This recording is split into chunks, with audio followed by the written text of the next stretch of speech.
O ministro Paulo Guedes aproveitou aí o dia para passar um pano naquela polêmica danada, né?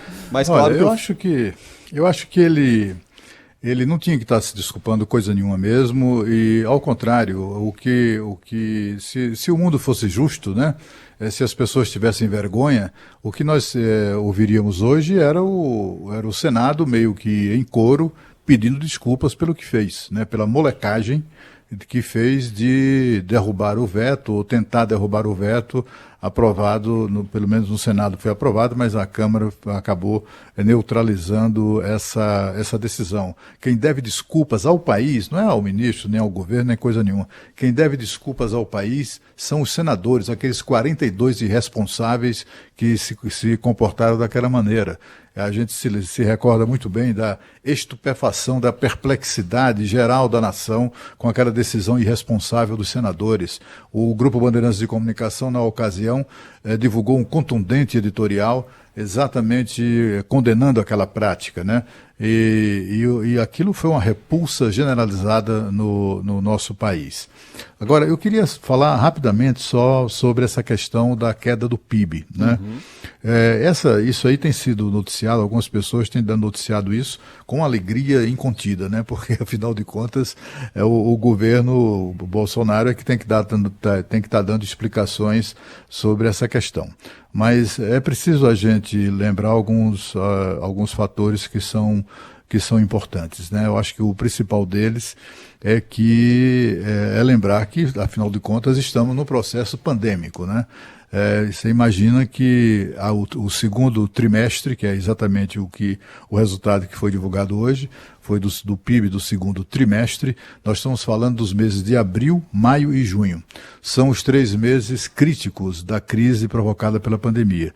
São os 3 meses de quarentena, os 3 meses em que estávamos todos repetindo aqui todos os dias a recomendação de ficar em casa, de evitar o contato, de manter distanciamento, usar máscara, e num período em que tudo fechou. Todas as lojas, muitas indústrias, né, quase todas as indústrias, apenas os setores essenciais para que a população pudesse, por exemplo, ter acesso à alimentação, etc. Só esses setores é que funcionaram.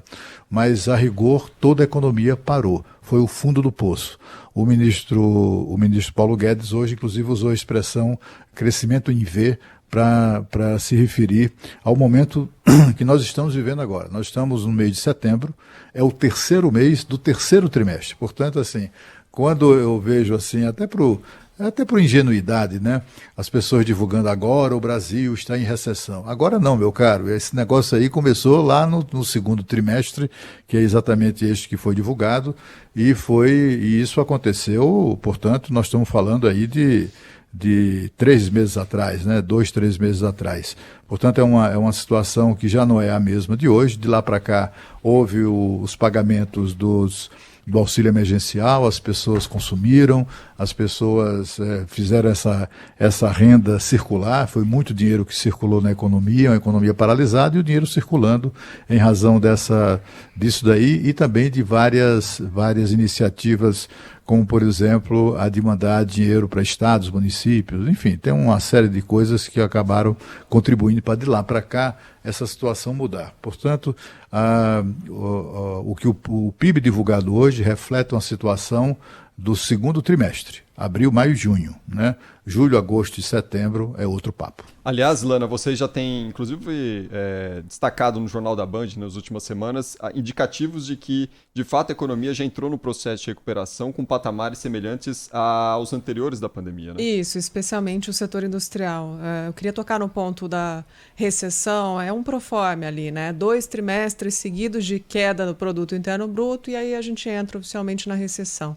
Como o Cláudio Humberto destacou, é um retrato que pega de abril a junho, foi o pior momento dos efeitos do impacto da pandemia na economia brasileira. A gente teve uma queda de 9,7% ali, mas quando você considera o resultado do semestre todo, de janeiro a junho, a queda foi de 5,9%.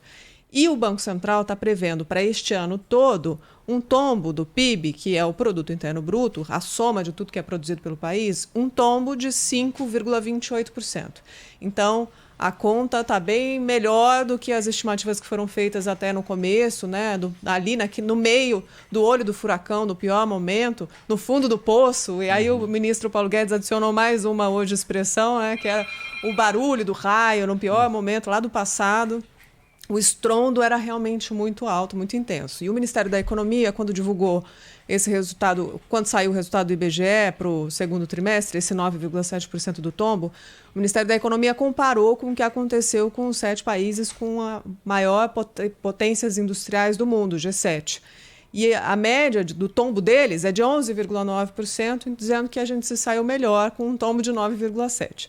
Bom, então esse é o cenário colocado. O setor industrial já retomou praticamente o mesmo patamar que tinha no começo do ano, em atividade, em produção.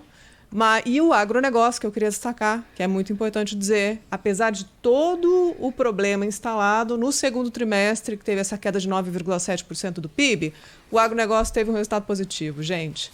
Foi uma pequena alta, mas teve um resultado positivo. E no semestre, a alta da agropecuária foi de 1,6%. Então, é o único setor da economia que conseguiu seguir em frente em meio à pandemia e que ajuda na recuperação da economia também neste momento. Queria destacar É importante dizer também que ontem, eu estou até com aqui no site de um jornal da Índia, né? O governo da Índia anunciou exatamente a mesma coisa, né? A queda do PIB no segundo trimestre. E lá na Índia foram 23,9%. Portanto, é um tombo ali quase 3 vezes maior do que o do Brasil, né? Tem um gráfico que eu tenho aqui, há um gráfico que eu tenho aqui mostrando a situação do Brasil entre os países que mais viram o tombo, mais viram o PIB cair, né? Mas assim, se o Brasil fez 9,7 negativos, exatamente os mesmos 9,7 negativos da Alemanha, por exemplo. A Alemanha toda certinha, né? Que sempre faz tudo certinho, sempre dá lições de como deve ser feito, como as coisas devem ser feitas, também caiu 9,7%. Os Estados Unidos 9,1%, foi a queda americana. O Chile caiu 13,2%. A França, 13,8%. A França do Macron, aquela pose toda, 13,8%. A Colômbia, 14,9%. O México, que é um país de uma economia, eu não digo semelhante, mas bem próxima da economia brasileira, caiu o PIB lá, a queda foi de 17,3%. A Espanha, 18,5%. E o Reino Unido, né, que também tem lá as suas, como é que eu diria, a sua atitude lá meio pedante. O Reino Unido, 20,4%. O Peru, nosso vizinho aqui, que sofre tanto, é um dos países mais atingidos pela pandemia. O Peru teve um baque violentíssimo de 27,2% do PIB do segundo trimestre.